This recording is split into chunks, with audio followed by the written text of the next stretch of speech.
Beyim. Ertuğrul Bey. 2 alpiyle obaya doğru gelmekte.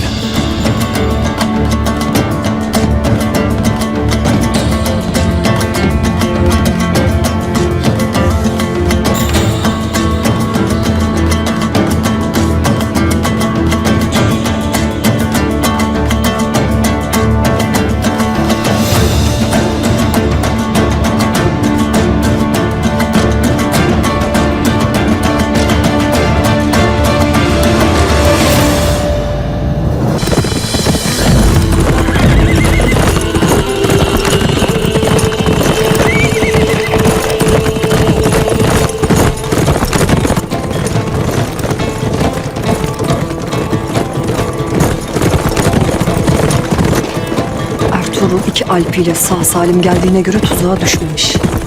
Ona beyliğini kabul ettirmenin bir yolunu bulmalısın beyim. Bu işin sonu hayır değil. Eğer onu otağda öldürürsen sultanı karşına alırsın. Devlete baş kaldırmış olursun. Bunun bedeli daha da ağır olur.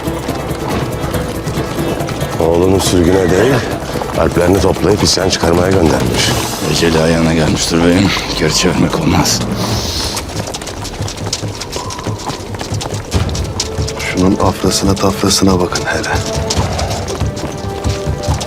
Sanki 2 alpıyla değil bir orduyla geldi.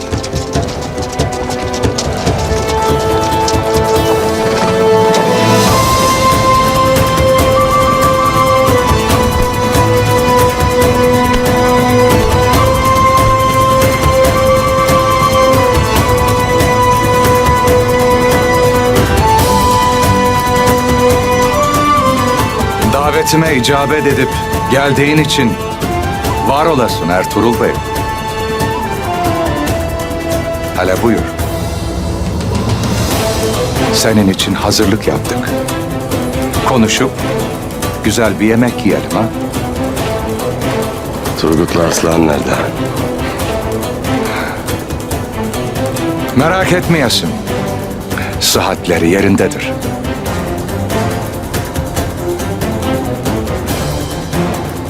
Hele konuşacaklarımızı bir konuşalım. Onları da aş yemeye davet ederiz. Hele buyur.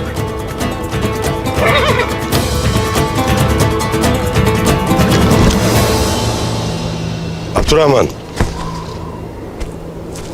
Sen kapıda bekleyesin. Buyruk senindir beyim.